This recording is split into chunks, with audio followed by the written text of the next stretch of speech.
2022। আমার ভাইয়ের নাম মারুফ। দীর্ঘদিন যাবৎ সে আমাদের যশোরের একটি স্থানীয় বাজারে ভালো ব্যবসায়ী হিসেবে পরিচিত। সবাই এক নামে চেনে। যেহেতু অনেক পুরনো ব্যবসা এবং সময়ের সাথে সাথে ব্যবসার পরিধি বৃদ্ধি পেয়েছে, সেই কারণে ধন সম্পদও বৃদ্ধি পেতে থাকে। সবকিছু ভালোই চলছিল। ভাইয়ের 2 সন্তান ছিল। তার ভেতর ছোট সন্তানটির নাম ইয়াসিন, ভাইয়ের বড় সন্তানটির নাম রাকিব। এছাড়া তার পরিবারে তার স্ত্রী, বাবা মা আছে। রাকিব প্রতিদিনের মতো সেদিন স্কুলে গিয়েছিল, মারুফ ভাইয়া বাজারে ছিল। প্রতিদিনের মতো ইয়াসিন দুপুরবেলা টিভি দেখছিল এবং তার মা রান্না করছিল। সে যে রুমে টিভি দেখছিল, রুমটা ছিল 2 তলায়। টিভি দেখতে দেখতে ইয়াসিনের চোখ যায় জানলার থাই গ্লাসে। হালকা ফাঁক হয়ে থাকা জানলার ওপাশে একটা আবছা অবয়ব ইয়াসিরকে বলে, বাবা, টিভির সাউন্ড একটু আস্তে দাও, নামাজটা পড়বো যে। ইয়াসির তখনও, আমি একটু কনফিউজড। একটু আগে দেখলাম যে ইয়াসিন বলছিলেন, এখন আবার ইয়াসির, আমি ইয়াসিরই পড়ছি। ইয়াসির তখন কিছু বুঝতে না পারলেও একটু পরে সে বুঝতে পারে বাসায় আর কেউ নেই। তার দাদা ছিল মাঠে, আর ইয়াসিনের দাদি তার মায়ের সাথে কাজ করছিল। আর অন্য কেউ সচরাচর ইয়াসিনের রুমে যায় না। সে তখনই নিচে নেমে আসে এবং আম্মুর কাছে এসে কাঁদতে থাকে। ইয়াসিন অনেক ছোট, এ কারণে তার কথা কেউ বিশ্বাস করে না। ঘটনা মূলত এখান থেকে শুরু। প্রতিদিনের মতো মারুফ ভাই 7টা বা 8টার দিকে বাজার থেকে আসে। বাজার থেকে আসার পরে প্রতিদিনের মতো সন্তান ও বাবা মায়ের সাথে রাতের খাবার খেয়ে ঘুমিয়ে পড়ে। তার পরিবারে ছিল তার সন্তান, বাবা মা ও স্ত্রী এবং ছোট ভাই ও তার স্ত্রী। কিন্তু পারিবারিকভাবে একটু সমস্যা থাকায় ছোট ভাই আলাদা থাকতো স্ত্রীর সাথে। সেদিন রাতে মারুফ ভাই ক্লান্ত থাকার কারণে তাড়াতাড়ি ঘুমিয়ে যায়। ঘুমের ভেতরে মারুফ ভাই স্বপ্নে দেখে একজন কালো কুচকুচে অবয়ব তার দিকে তাকিয়ে আছে। ভয়ানক দৃষ্টি তার, এবং বলছে, তোকে শেষ করতে এসেছি, আর শেষ করে তবে যাব, থাকতে পারবি না। এটা বলে সে হাসতে থাকে। তার গাল দিয়ে অনবরত লালার মতো কিছু একটা ঝরছিল। ভাই স্বপ্নের ভেতরে কালো অবয়ব থেকে বাঁচার জন্য অনেক কান্নাকাটি করছিল।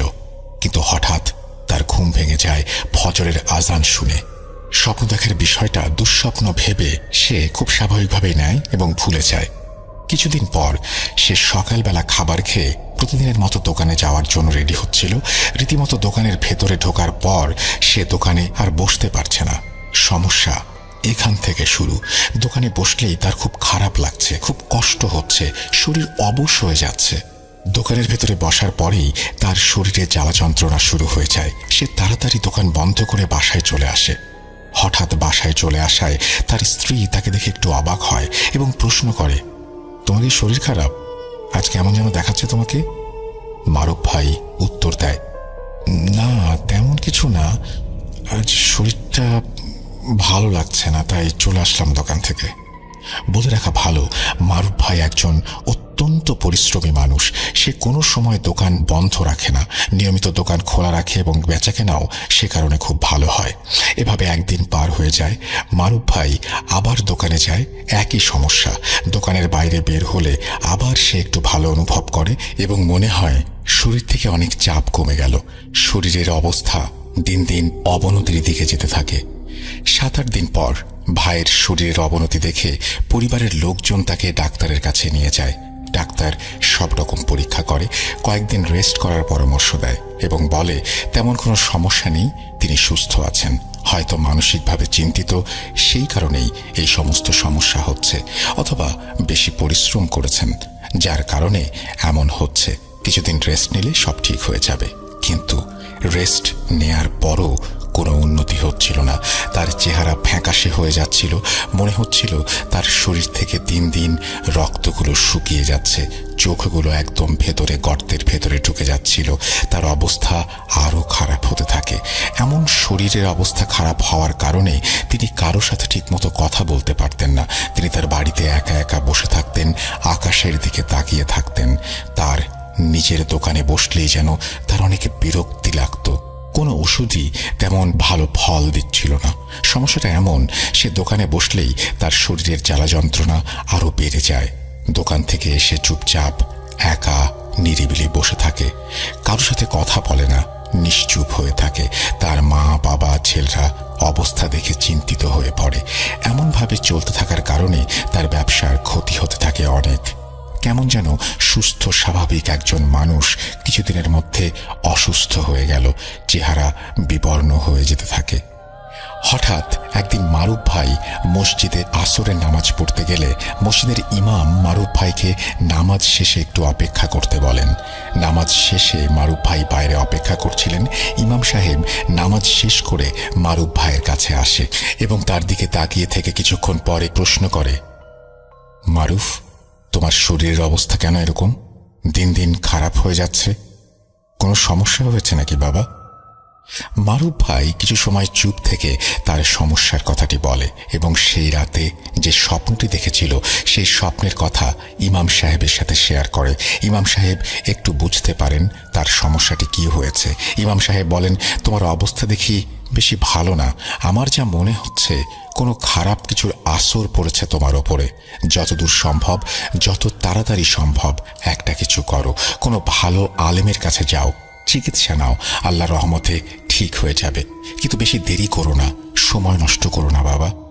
ইমাম সাহেবের কথা মতো ভালো আলেম খুঁজতে শুরু করে তার বাবা এবং মারুফ ভাই। কিন্তু কোনো ভালো আলেম না পাওয়ায় তেমন কোনো ভালো ফলও পাওয়া যাচ্ছিল না, বরং শরীর আরও শুকিয়ে যাচ্ছিল এবং ঠিকমতো খাওয়া দাওয়া করতে পারছিল না সে।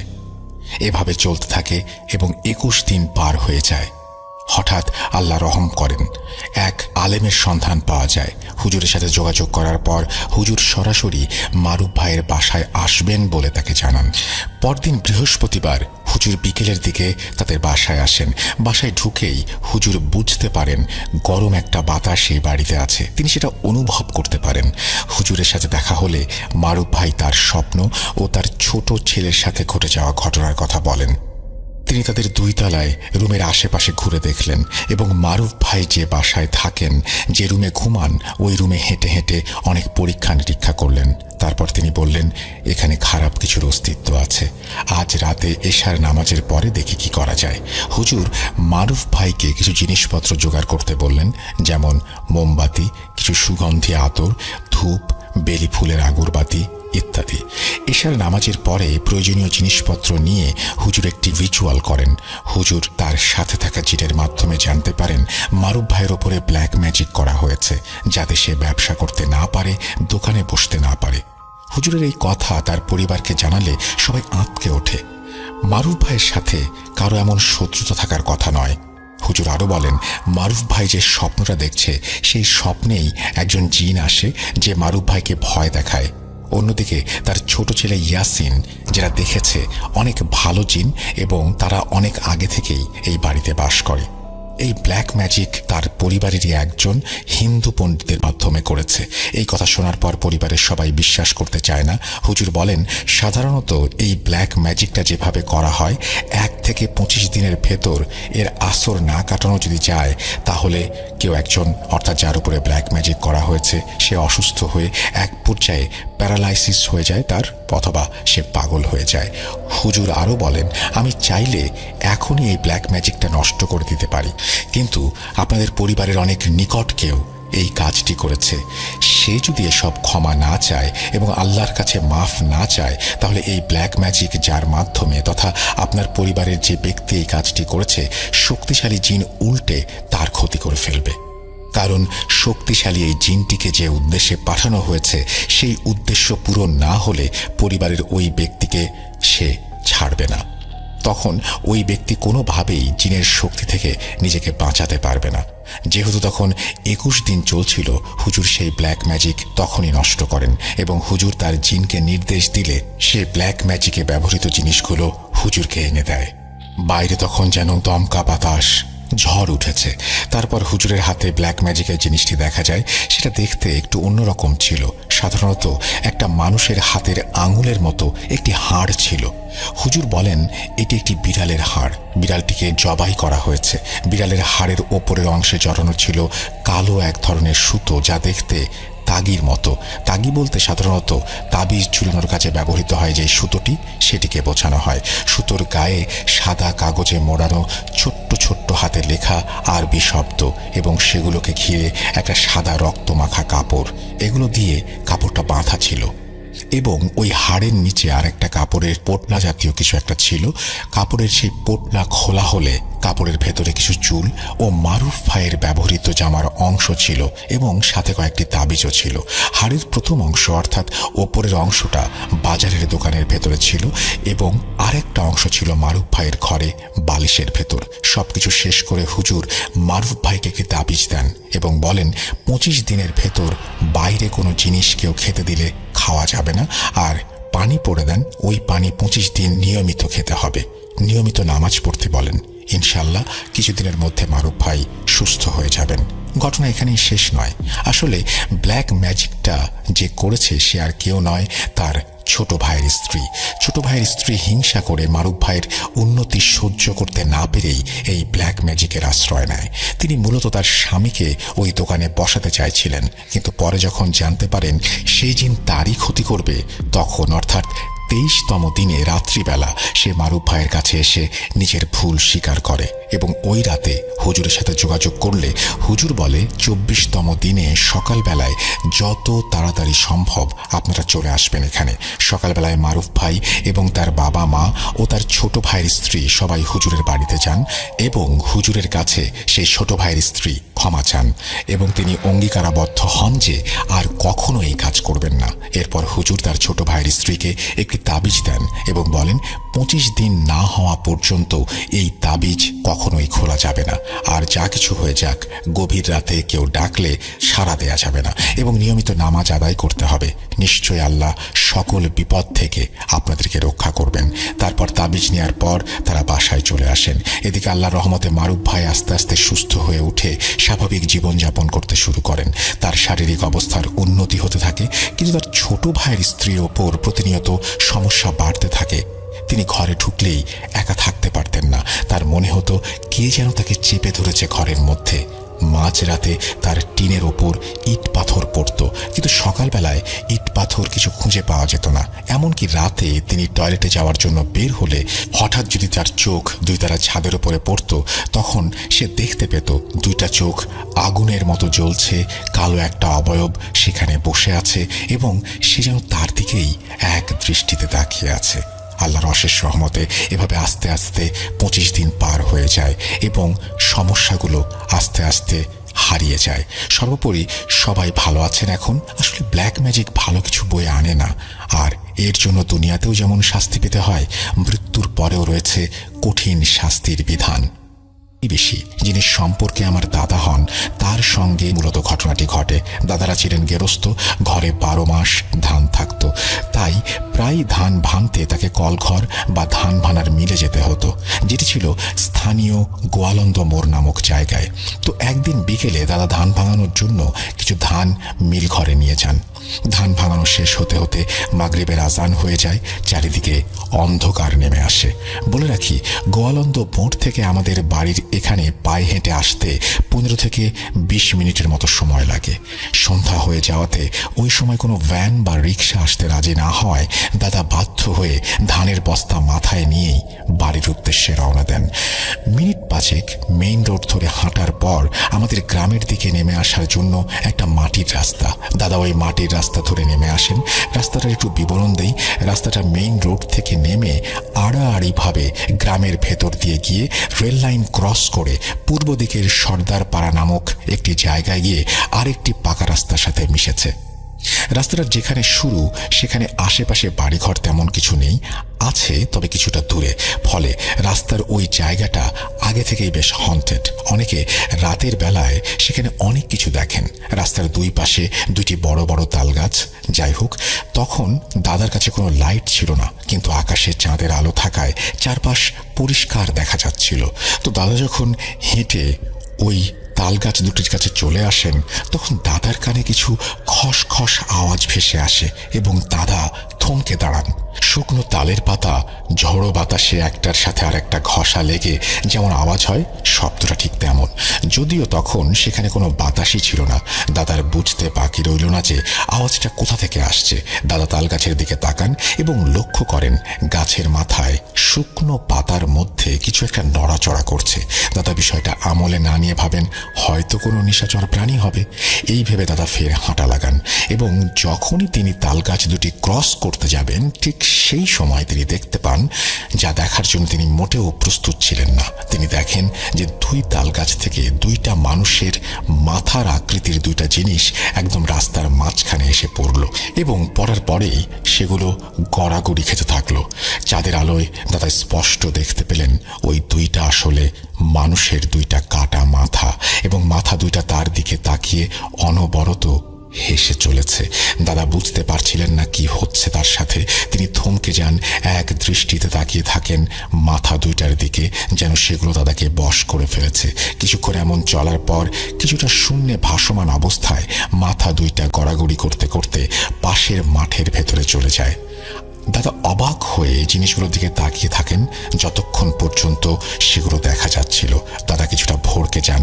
এই দৃশ্য দেখে দাদা কিছুটা ভয়ও পেয়ে যান, কিন্তু তিনি খুব সাহসী একজন মানুষ ছিলেন, তাই খুব একটা আমলে না নিয়ে দ্রুত হেঁটে সেখান থেকে চলে যেতে চান। কিন্তু তিনি জানতেন না চূড়ান্ত ভয়টা এখনো তার জন্য অপেক্ষা করছে।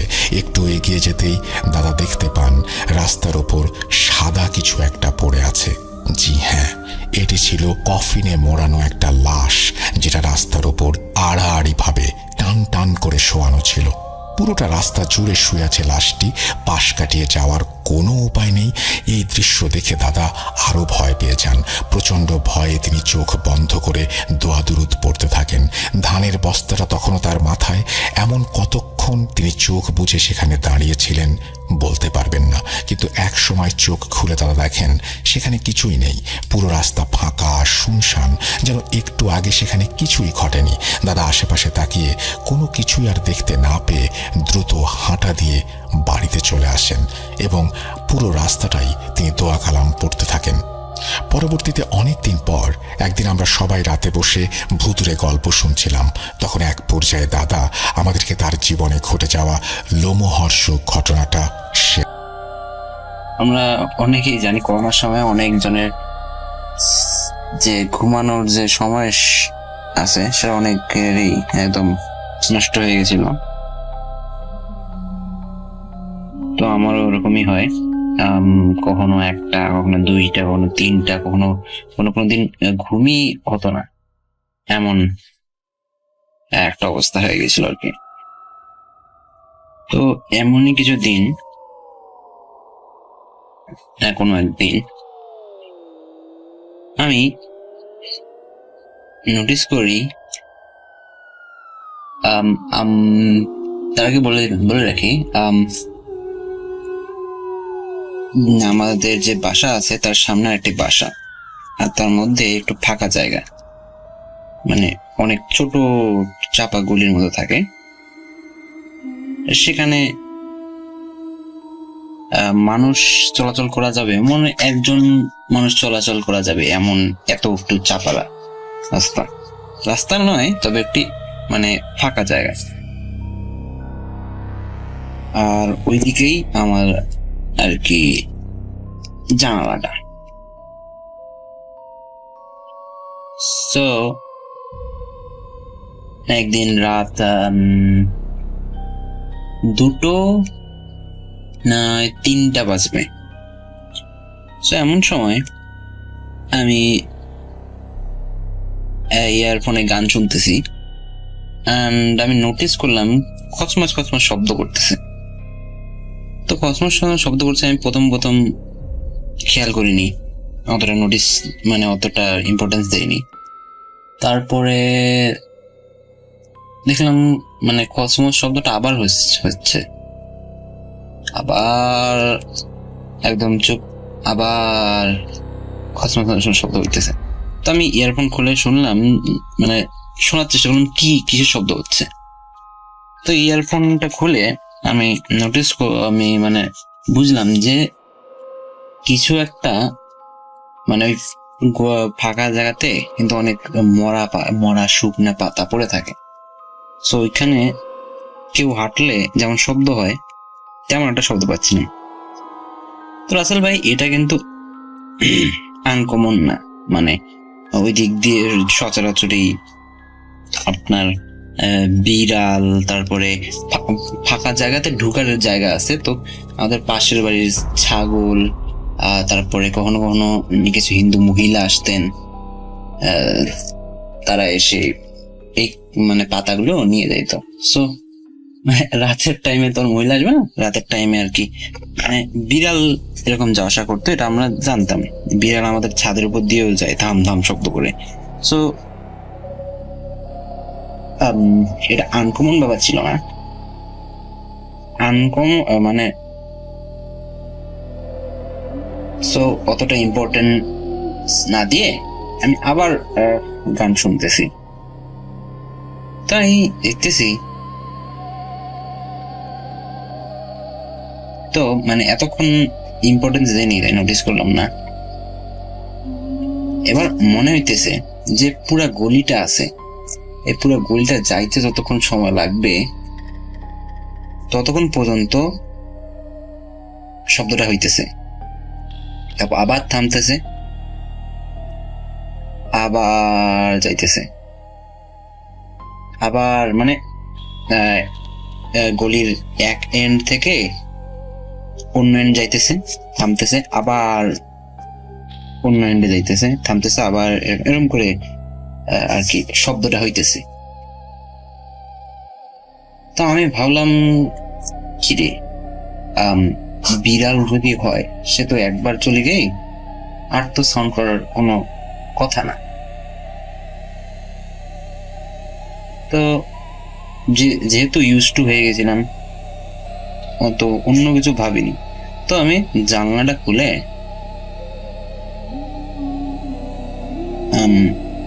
দেখার চেষ্টা করলাম যে কি জিনিসটা, কি মোবাইলের ফ্ল্যাশ লাইট অন করে দেখার চেষ্টা করতেছি যে কি বাইরে, কি এটা।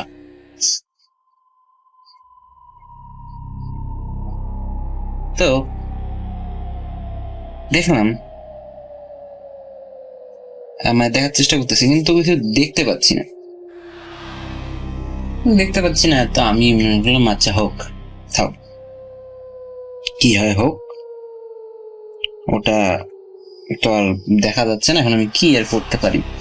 তো আমি জানলাটা বন্ধ করার সিদ্ধান্ত নিলাম এবং বন্ধ করতে গেলাম।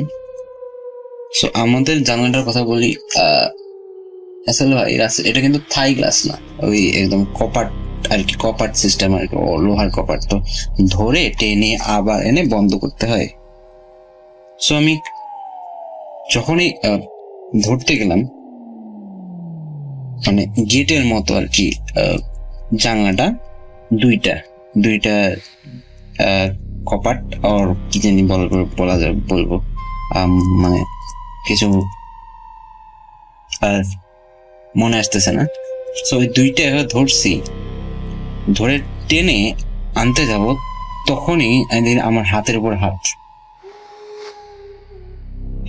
হাতটা একদম রাসেল ভাই পুরো মানুষের হাত, কোনো নখ বড় নেই, কোনো মানে হাতে কোনো লোম নেই, কিন্তু হাতটা অনেক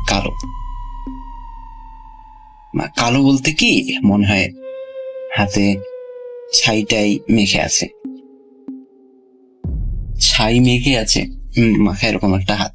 সো আমি এরকম মানে হাতটা দেখেই আমি কিন্তু রাসেল ভাই এতক্ষণ ধরে যত কথা বললাম তাতে হয়তো বা অনেকজনের এরকম একটা আইডিয়া হইতে পারে যে অনেক সাহসী। আসলে কিন্তু আমি না, অত সাহসী না, আমি ভীতু। কিন্তু জীবনে একটা শখ ছিল যে আমি জিন দেখবো, মানে ভূত.com, ভূত FM সবই আগে থেকে শোনা হয়। সো তখন থেকে একটা শখ ছিল, আম্মু দাদি নানু এদের কাছ থেকে ভূতের গল্প শুনছি, জিনের গল্প শুনছি, তো দেখার খুব শখও ছিল, কিন্তু অতটা সাহসীও ছিলাম না, ভীতু ছিলাম। তো এই কাহিনী আমার ওই হাতের ওপর হাত দেখে আমি ভয়ে চিল্লান দেই এবং অজ্ঞান হয়ে যাই। এবং সকালে উঠে আমি যেহেতু আমার রুমেই ছিলাম, তো আমার বেডেই শুয়ে থাকি। আর বেড থেকে উঠে আম্মু এসে জিজ্ঞেস করলো, কিরে তোর কি হয়েছিল রাতে, চিল্লাইলি কেন? আসে দেখি তুই অজ্ঞান হয়ে পড়ে আছিস। তখন আম্মুকে এই ঘটনা বলি, যে এই যে এরকম কাহিনী। আম্মু বলে, কই আমরা তো কোনো শব্দ শুনিনি। একটা জিনিস বলে থাকা, মানে যে এলিভেটের কথা বলছিলাম, যে গলিটার কথা বলছিলাম ফয়সাল ভাই, ওইটা কিন্তু আমাদের যে আমার আম্মু আব্বুর যে রুম আছে, ওই রুম পর্যন্ত যায়, ওই রুমের জানলা পর্যন্ত ওই মানে গলিটা, ছোট গলিটা যায়। তো আম্মু বলতেছে যে আমরা তো কোনো শব্দ শুনিনি। তো আমি যেহেতু ভীতু, তো আমি আমার নিজের মনে ভুলে ভেবে নিয়েছিলাম। তো রাতে সকাল নাস্তা খেয়ে দুপুরে ভাত টাত খেয়ে বিকালের দিক যখন আম্মু একটু টিভি দেখতেছিল, তখন আম্মুকে আমি যে প্রশ্ন করি যে আম্মু সত্যি করে বলো তো, তুমি কি সত্যি কোনো মানে শোনো নাই, সত্যি শোনো নাই যে কেউ দিক দিয়ে হাঁটা যাচ্ছে, মানে শুকনা পাতার উপর যে হেঁটে যাওয়ার কোনো শব্দ শোনো নাই? আমি বলতেছে না। তারপর আম্মু বলতেছে যে তবে একটা জিনিস আছে, যে আম্মু বলতেছে যে একটা জিনিস আমি প্রত্যেক দিন রাত 2টা 2:30 এরকম টাইম হবে, এরকম টাইমে আমি মানে আমাদের রুমে একটা গন্ধ আসে, যেটা হচ্ছে মরিচ পোড়া, শুকনা মরিচ পুরানোর গন্ধ, তারপরে শুকনা মরিচ, শুটকি, এগুলো কেউ একসাথে পুড়তেছে, এরকম একটা। শহরের প্রধান সড়কের সাথে সংযুক্ত আরেকটা ছিল বিশাল একটা আম বাগানের মধ্য দিয়ে। চাচির নিজের বাড়ি ছিল সেই বাগানের পশ্চিম দিকে। চাচি যদি সেই বাগান দিয়ে নিজের গন্তব্যে পৌঁছাতেন, তাহলে তার সময় লাগতো মাত্র 10 কি 12 মিনিট। আর অন্যদিকে যদি উনি শহরের প্রধান সড়ক দিয়ে যেতেন, তাহলে ওনার সময় লাগতো কমপক্ষে 25 মিনিটের মতো। সেজন্য উনি বাগানের শর্টকাট রাস্তাটাই বেশিরভাগ সময় বেছে নিতেন। এমনই একদিন উনি যথারীতি বিকেলবেলা কাজে যান। সেদিন আবার বাড়িওয়ালার বাসায় মেহমান আসে, যার কারণে ওনার কাজ অন্যান্য দিনের তুলনায় দ্বিগুণ হয়ে যায় এবং সেদিন তার বাসায় ফিরতে অনেক রাত হয়ে যায়। সব কাজ শেষ করে রাতের খাবার নিয়ে উনি যখন বাসার উদ্দেশ্যে রওনা দিলেন, তখন সময় রাত 10টার কাছাকাছি। ওনার কাছে আলোর উৎস বলতে ছিল একটা হ্যারিকেন। যেহেতু উনি বাসায় ফিরতেন সন্ধ্যার পর, তাই রোজ বিকেলে কাজে আসার সময় সাথে করে একটা হ্যারিকেন নিয়ে আসতেন। বাড়িওয়ালার বাসা থেকে বেরিয়ে বাগানের পথ ধরে কিছু দূর আসতেই হঠাৎ দমকা হাওয়া বইতে শুরু করে। তখন ঝড় বৃষ্টির সময় নয়, শীতের সময় ও বসন্তের শুরু, এমন মাঝামাঝি একটা সময়। সারাদিন আকাশ বেশ পরিষ্কার ছিল, তাই হঠাৎ করে এমন দমকা হাওয়া বইতে দেখে স্বভাবতই উনি ঘাবড়ে যান। ঠিক এই সময় ওনার হাতে থাকা হ্যারিকেনের আলোটা দপ করে নিভে যায়। মুহূর্তেই চারিদিকে ঘন কালো অন্ধকারে ছেয়ে যায়। হ্যারিকেনের আগুন থেকে কাঁচের ভেতর সেই বাতাস বইলে খুব সহজে সেটা নিভে যাওয়ার কথা না।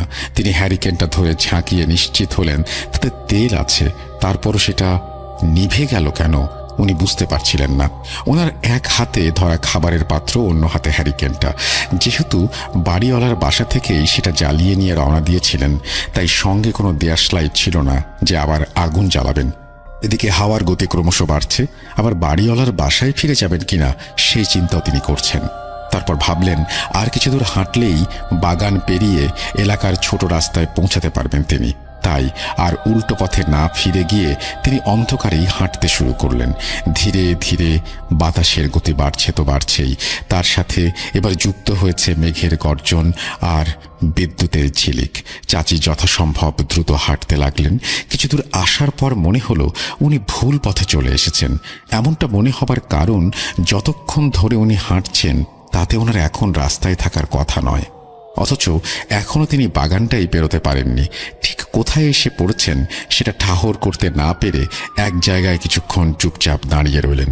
আর তখনই আকাশ ফেটে বিদ্যুতের ঝলকানি ফুটে উঠল এবং তিনি স্পষ্ট দেখতে পেলেন ঠিক কোথায় আছেন। আম বাগানের দক্ষিণ করে ছিল একটা কবরস্থান। কবরস্থানটিতে কোনো রকম দেয়াল ছিল না, শুধুমাত্র কবরগুলো কোনো রকম বাঁশের তৈরি বেড়া দিয়ে ঘেরা। ঝড় বৃষ্টিতে কিছু কিছু বেড়ার অস্তিত্ব শেষের দিকে। উনি তখন একটা ভাঙা বেড়ার থেকে মাত্র কয়েক কদম দূরে অবস্থান করছিলেন। বলাই বাহুল্য, এই দৃশ্য দেখে তিনি প্রচণ্ড রকমের ভয় পেয়ে যান এবং দ্রুত উল্টো দিকে হাঁটা ধরেন। হঠাৎ কি সে হোঁচট খেয়ে মুখ থুবড়ে পড়েন মাটির ওপর। হাতে থাকা হ্যারিকেন ও খাবারের পাত্রটা দূরে ছিটকে পড়ে। কিসের সাথে হোঁচট খেয়ে পড়লেন সেটা দেখতে না পেলেও তিনি আন্দাজ করতে পারছিলেন সেটা বড় কোনো কিছু হবে। কোনো রকমে উঠে দাঁড়াতেই ঠিক সেই মুহূর্তে আবারও বিদ্যুৎ চমকে ওঠে এবং তিনি দেখতে পান একটা কাফনের কাপড় পরানো লাশ পড়ে আছে তার সামনে। উনি নিশ্চিত সেটার সাথেই হোঁচট খেয়ে পড়েছেন। তখন ভয়ে আতঙ্কে চিৎকার করার কথাও ভুলতে বসেছেন। দৌড়ে পালানোর কথা মাথায় আসলেও তিনি দৌড়াতে পারছিলেন না। হঠাৎ অনুভব করলেন একটা ঠান্ডা শীতল হাত ওনার পা আঁকড়ে ধরেছে। আর সহ্য করতে না পেরে এবার গলা ফাটিয়ে চিৎকার করে ওঠেন তিনি। তারপর কি হয়েছিল তিনি জানেন না। পরদিন সকালে চাচির জ্ঞান ফেরে তার বাসায়। সেই রাতে চাচির চিৎকার শুনে বাড়িওয়ালা বাসা থেকে কয়েকজন টর্চ লাইট হাতে বাগানে বেরিয়ে আসে এবং একটা আম গাছের গোড়ায় তাকে অজ্ঞান অবস্থায় আবিষ্কার করে। তারাই তাকে বাসায় দিয়ে আসে। এরপর চাচি সেই বাড়িতে অনেক দিন কাজ করেছিলেন।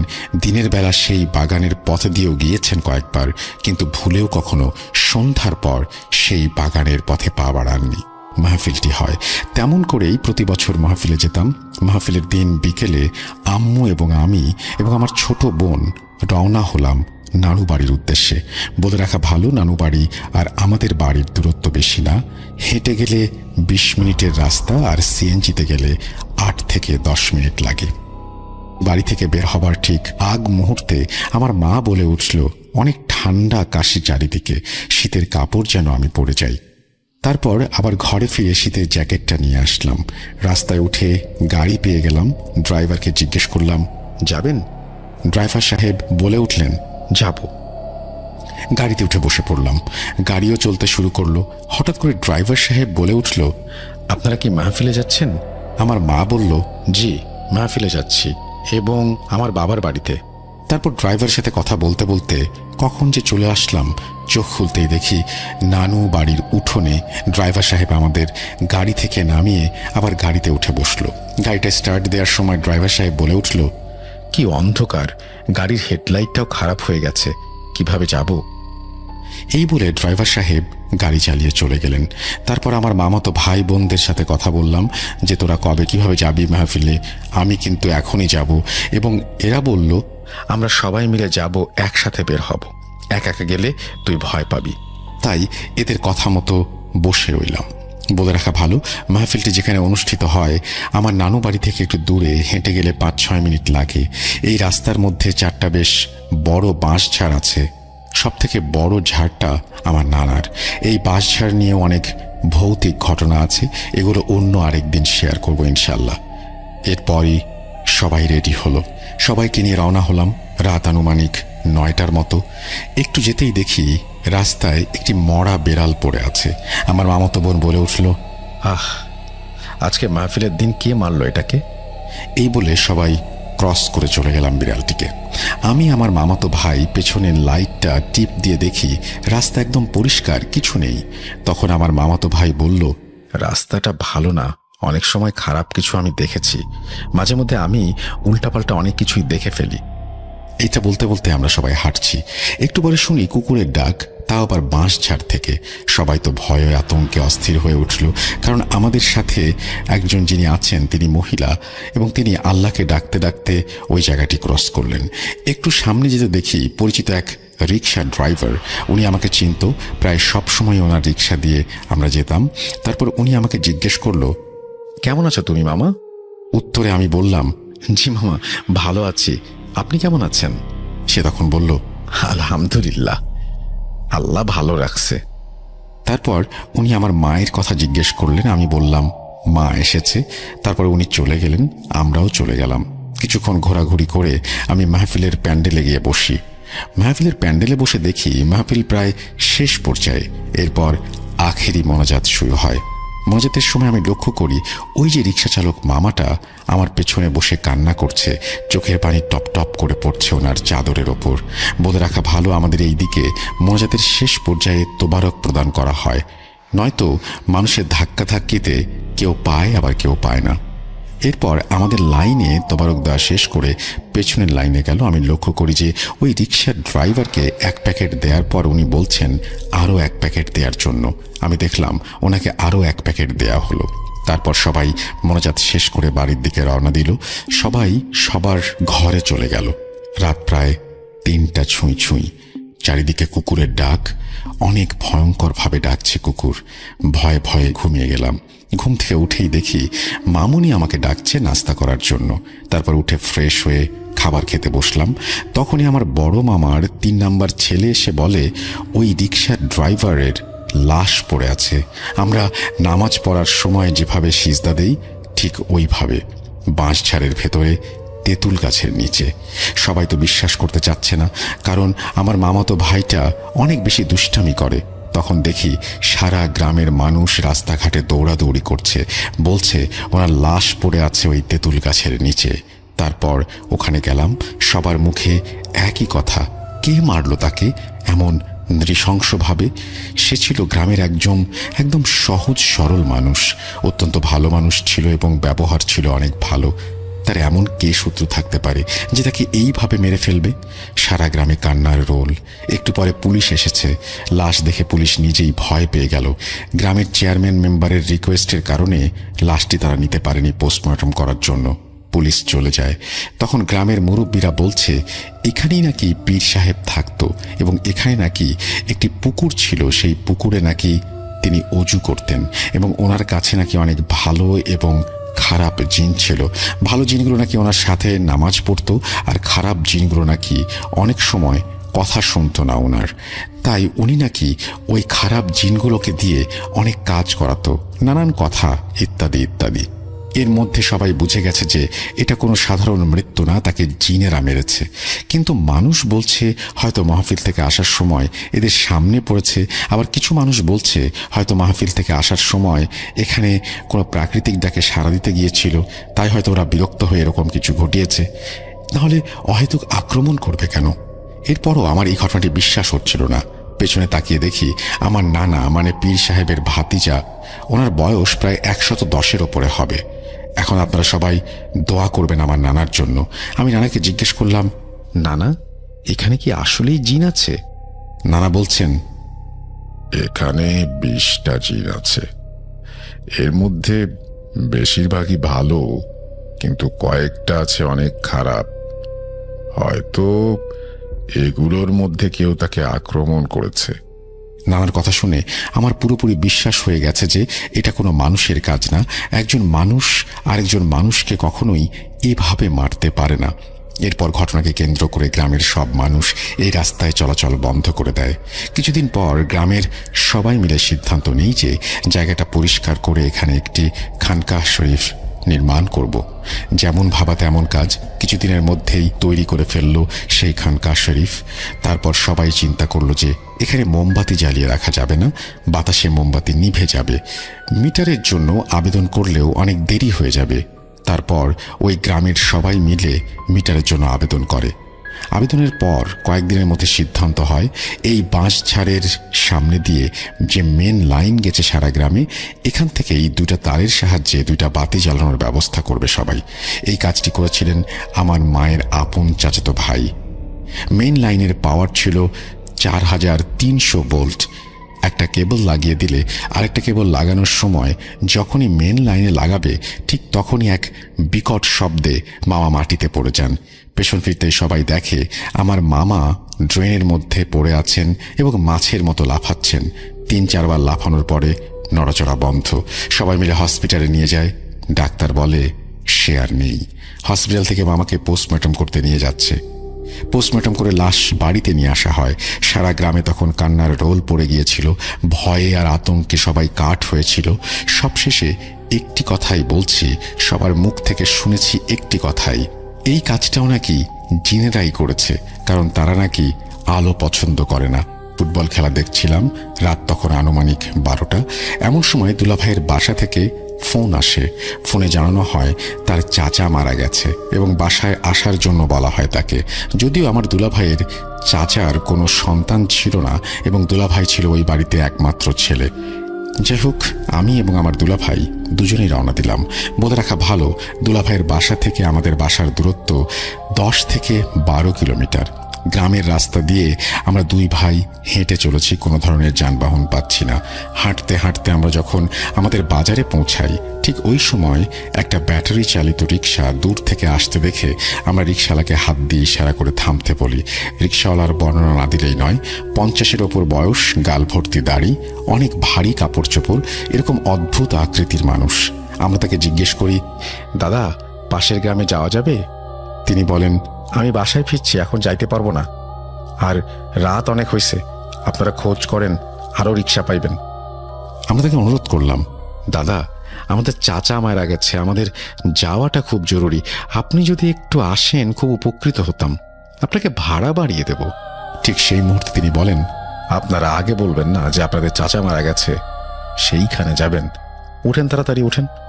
অবশেষে আমরা রওনা দিলাম ব্যাটারি চালিত সেই রিক্সাটিকে নিয়ে। ফাঁকা রাস্তা, খুবই দ্রুত যাচ্ছি, কিন্তু কিছু সময় পর হঠাৎ একটা সুঘ্রাণ আসে, খানিকটা আতরের সুঘ্রাণ। আমরা দাদাকে বলি, আপনি কি আতর ব্যবহার করেন? কিন্তু সে কোনো ধরনের কথা বলে না। আমরা তাকে আরও কয়েকবার জিজ্ঞেস করি, তবুও সে কোনো ধরনের কথা বলে না। মিনিট 20 পর তার মুখ থেকে একটা শব্দ শুনি, আপনারা আমাকে কিছু জিজ্ঞেস করবেন না। আমরা ভাবি হয়তো সে বিরক্ত হচ্ছে, এই জন্য কিছু জিজ্ঞেস করি না। হঠাৎ রিক্সাওয়ালা দাদা বলে, আপনারা দোয়া পড়েন বেশি বেশি করে, সামনের রাস্তাটা ভালো না। আমরা কোনো কিছু না বুঝে তার কথা মতো দোয়া পাঠ করতে শুরু করি। দোয়া পাঠ শেষে আমরা রিক্সাওয়ালাকে বলি, কি হয়েছিল ওই জায়গাটায়? তিনি তখনও কোনো শব্দ করেন না। টানা 45 মিনিট পর আমরা শেষমেশ ভাইয়ের বাসায় পৌঁছাই। বাসায় পৌঁছানোর পর আমার ভাই আমাকে বলে, তুমি চলে যাও, রিক্সায় করে সকালে এসো। তখন রাত 2টার কাছাকাছি। ভাইয়াকে নামিয়ে দিয়ে ওই রিক্সায় আমি বাসার দিকে রওনা হই। রাস্তায় রিক্সাওয়ালা দাদার সাথে অনেক কথা বলার চেষ্টা করি, কিন্তু সে কোনো শব্দ করে না। আসার সময়ও ঠিক ওই জায়গায় অনুরূপ আতরের ঘ্রাণটা পেলাম। আমি জিজ্ঞেস করলাম, দাদা আপনি কি কোনো আতরের ঘ্রাণ পাচ্ছেন? দাদা কোনো শব্দ করল না, শুধু বলল, দোয়া পড়েন দোয়া পড়েন। আমি ভয়ে ভয়ে দোয়া পাঠ করলাম, যদিও এবার ভয়টা বেশি ছিল, কারণ আমার ভাই আমার পাশে ছিল না। ঠিক ঘণ্টাখানেকের মধ্যে বাসায় ফিরে আসলাম। রিক্সা থেকে নেমে দাদাকে ভাড়া দিতে গেলাম। দাদা ভাড়ার টাকা নেবে না। আমি অনেক জোর করা সত্ত্বেও সে টাকা নিচ্ছে না। একটা সময় সে বলে উঠল, হে এই টাকা নিয়ে আমি কি করব? তার কথা শুনে অনেকটাই অবাক হলাম। টাকা দিয়ে কি হবে? আমি তাকে জিজ্ঞেস করলাম, আপনি রিক্সা চালাচ্ছেন টাকা উপার্জন করার জন্যই তো নাকি? তিনি মুচকি হেসে বললেন, আমার আবার টাকা। এই বলে তিনি চলে গেলেন। পরের দিন আমি আমার ভাইকে সব শেয়ার করি। আমার ভাই বলে, লোকটার নাম এবং বাসার অ্যাড্রেস মনে আছে? আমি বলি, হ্যাঁ ভাই, আমি অ্যাড্রেস মতো লোকটার এলাকায় গেলাম। এলাকায় গিয়ে লোকটার নাম এবং তার বাসার কথা জিজ্ঞেস করলাম। এলাকার লোক তার বাসা দেখিয়ে দিল। আমরা বাসার ভেতরে ঢুকলাম এবং সালাম দিলাম। বাসার ভেতর থেকে একজন মহিলা বের হয়ে আসলো। আমাদেরকে বলল, আপনাদেরকে তো চিনলাম না, আপনারা? আমরা আমাদের পরিচয় দিলাম, আমরা পাশের গ্রাম থেকে এসেছি। রিক্সাওয়ালা দাদার নাম বললাম এবং বললাম, এটা কি তার বাসা? মহিলাটি উত্তর দিল, হ্যাঁ। আমরা বললাম, তিনি কোথায়? মহিলাটা মুখ কাপড় দিয়ে ঢেকে উত্তর দিল, তিনি তো গত মাসে মারা গিয়েছেন। আমি তো শুনে রীতিমতো অবাক। আমি বললাম, তার কি কোনো ছবি আছে? মহিলাটা ভেতর থেকে তার একখানা ছবি আমাদেরকে দেখায়। ছবিটা দেখার পর আমি নিজের চোখকে বিশ্বাস করতে পারছিলাম না, এটা কিভাবে সম্ভব। গত পরশু যে দাদা আমাদের 2 ঘন্টা সাথে নিয়ে ঘুরল, সে কিনা গত মাসে মারা গিয়েছে। আমি আমার চোখকে বিশ্বাস করতে পারছি না। এমন সময় আমার চোখ পড়ল উঠানের পশ্চিম দিকে। দেখলাম পরশুদিন যে রিক্সাটা আমার ভাইয়ের বাসায় গিয়েছিল, সেই রিক্সা সেখানে। আমি আর আমার ভাই একজন আরেকজনের দিকে তাকাচ্ছি, দুজনের হতভম্ব মুখ। এটা কিভাবে সম্ভব? যাই হোক, কথা না বাড়িয়ে আমরা কিছু টাকা মহিলাটির হাতে দিয়ে বললাম, টাকাটা রাখেন, আপনার স্বামী আমাদের নিকট পেত। এই বলে ওই বাসা থেকে আমরা বের হয়ে যাই। অগাস্ট মাসের 3 তারিখ। খালামণি আমাদের পারিবারিক আসরে ওনার সাথে অনেকদিন আগে ঘটে যাওয়া একটা ঘটনা শেয়ার করেন। লিখছি খালামণির ভাষায়। আমি সামিয়া। সালটা 2007 বা 2008 হবে। সবাই আমরা সেইবার আমাদের বড় চাচার বাড়িতে গিয়েছিলাম। বেশ কিছুদিন থাকার পরে হঠাৎ জানতে পারি লোকজন আমার চাচাতো ভাইয়ের সাথে আমার বিয়ের কথা ভাবছে। এর কিছুদিন পর এক রাতে আমি আলোচনায় বসে এই বিষয়টি নিয়ে ভাবতে থাকি। আমিও ছিলাম সেখানে। কিছুক্ষণ আলোচনা চলার পরে আমি তাদের একটা শর্ত দেই যে আমাকে বিয়ে করলে এই গ্রামে থাকা যাবে না, শহরে যেতে হবে। কিন্তু আমার চাচি কিছুতেই মানবে না। কথা কাটাকাটি লেগে যায় ওনার সাথে এবং এক পর্যায়ে আমি বলে দেই আমি বিয়েই করব না। কথাটা বলেই আমি ভীষণ রাগ নিয়ে ঘর থেকে বের হয়ে যাই এবং গিয়ে বসি ঢেকি ঘরে। 2 ঘর পরেই ছিল ঢেকি ঘর।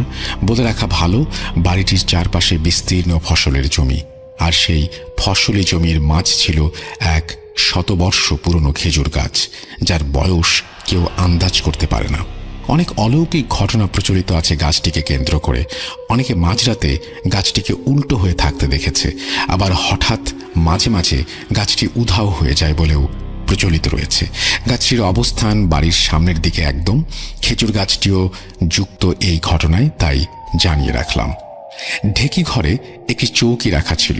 আমি রুমের লাইট জ্বালিয়ে দেই এবং চৌকিতে পা ঝুলিয়ে বসে থাকি। আমি কিপ্যাডে ফোনটা চালাচ্ছিলাম।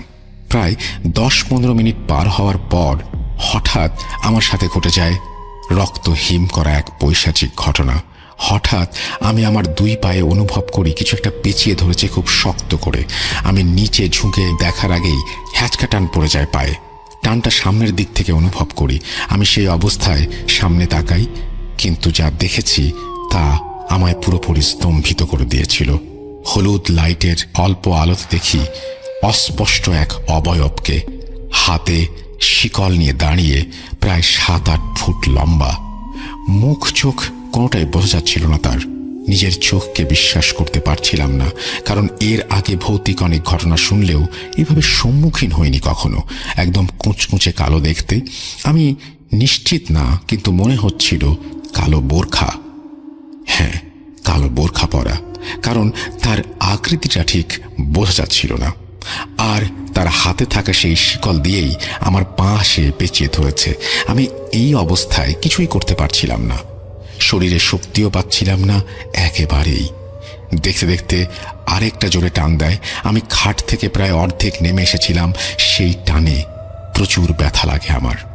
আমি ভয়ে ভাষা হারিয়ে ফেলেছিলাম, কিন্তু জোরে চিৎকার দিয়ে উঠি, আর সাথে সাথে সবাই চলে আসে, কিন্তু আমার চাচি আসেনি।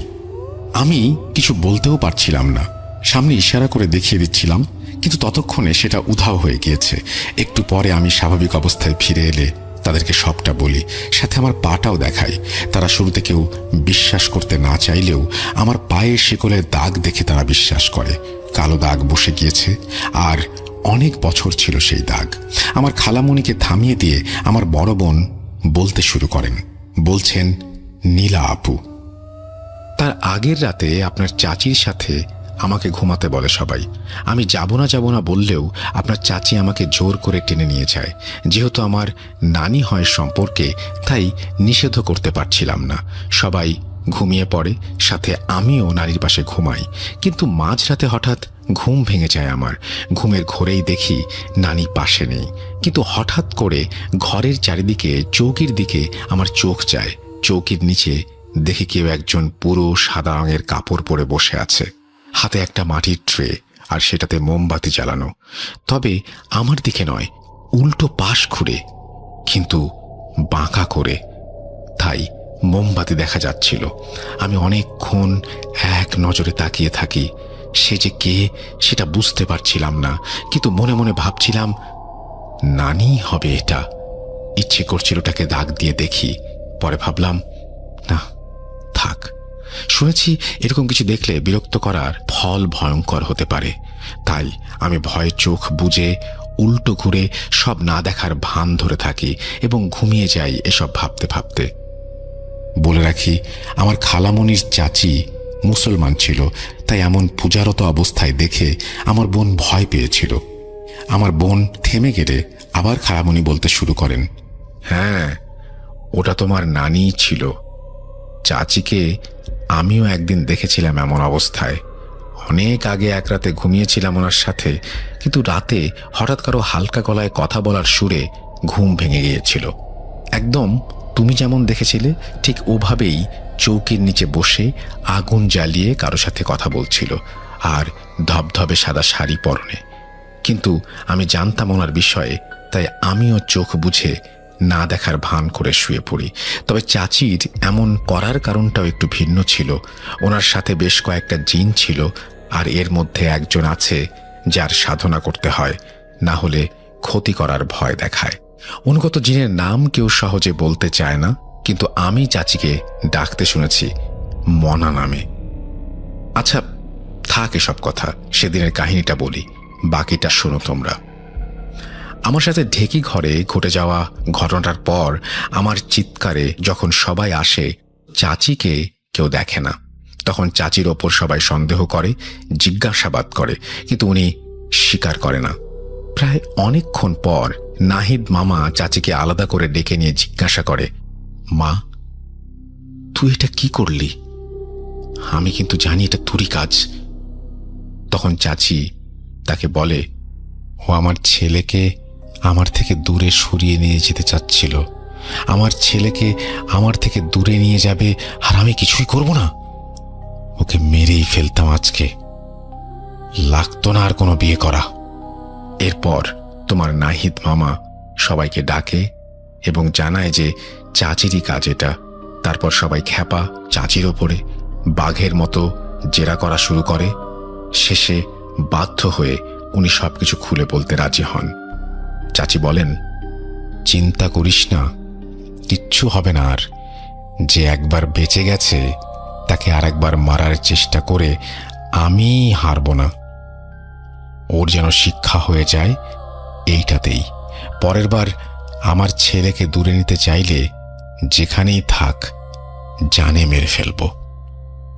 নানি কাজটা কিভাবে করেছে এটা আমার আম্মু জানতে চায়। এরপর কিছুটা হাসির ভাব নিয়ে নানি বলে, খেজুর গাছটা গিয়ে দেখ, 11টা খিল মারা পাবি। আমার মনাকে দিয়ে মানিয়েছি।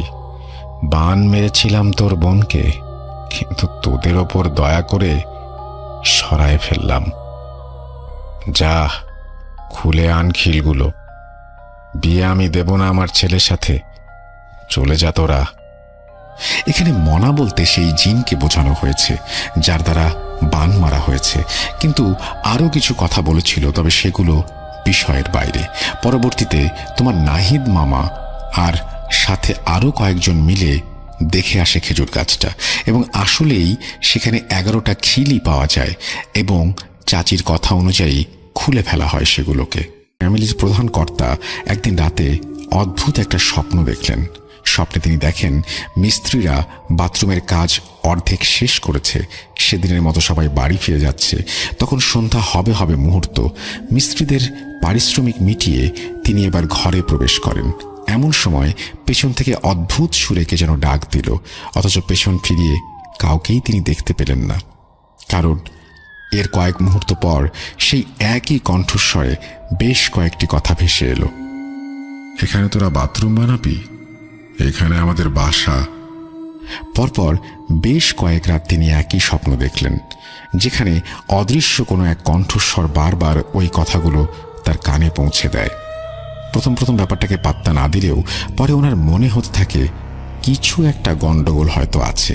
এদিকে বাথরুমের কাজ ততদিনে প্রায় শেষের পথে।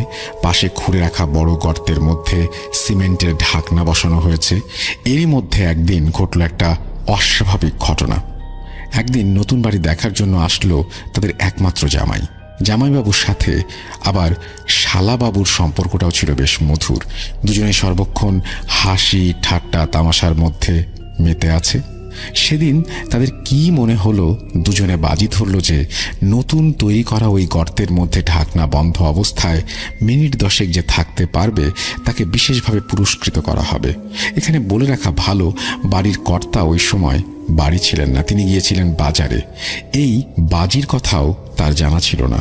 যদিও তাদের এই বাজির কথা শুনে বাড়ির অন্যান্য অনেক সদস্যই বাধা দিয়েছিল, কিন্তু তাতে বিশেষ লাভ হয়নি।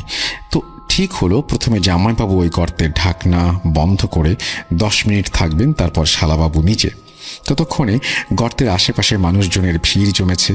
তারা বেশ আগ্রহ নিয়ে জিনিসটা দেখছে। আজকের বাজিতে কে জিতবে এটাই তাদের দেখার বিষয়, জামাইবাবু নাকি শালাবাবু সেটাই তাদের প্রশ্ন। কোমরে দড়ি বেঁধে জামাইকে সেই গর্তে নামানো হলো এবং সিমেন্টের ঢাকনা দিয়ে গর্তের মুখ বন্ধ করে দেয়া হলো। তার আগে ঠিক করা হয়েছিল যে যদি তাদের মনে হয় যে গর্তের ভেতরে আর থাকতে পারবে না, তাহলে যেন ওই দড়িটা ধরে টান দিয়ে বুঝিয়ে দেয়, তাকে ওপরে তুলতে হবে। রুদ্ধশ্বাস করা মুহূর্তের তখন সবেমাত্র মিনিট 3 বাকি। তখনই বাড়ির কর্তা বাজার করে বাড়ি ফিরছিলেন। দূর থেকে বাড়ির ভেতরে অনেকগুলো লোকের জমায়েত দেখে তিনি আরো দ্রুত হাঁটতে থাকেন। হন্তদন্ত হয়ে বাড়িতে ঢুকে জিজ্ঞেস করেন, কি ব্যাপার? তখন বাজির বিষয়টা ওনাকে খুলে বলা হয়। বাজির কথা শুনে উনি আর এক মুহূর্ত দেরি না করে দৌড়ে গিয়ে গর্তের ওপর থেকে সিমেন্টের ঢাকনা সরিয়ে ফেলেন। সঙ্গে সঙ্গে দৃশ্যটা ওনার চোখে পড়ে। গর্তের একেবারে নিচে সাদা রঙের লুঙ্গি পরিহিত ওনার মেয়ে জামাই অনেকটা অচেতন অবস্থায় পড়ে আছে।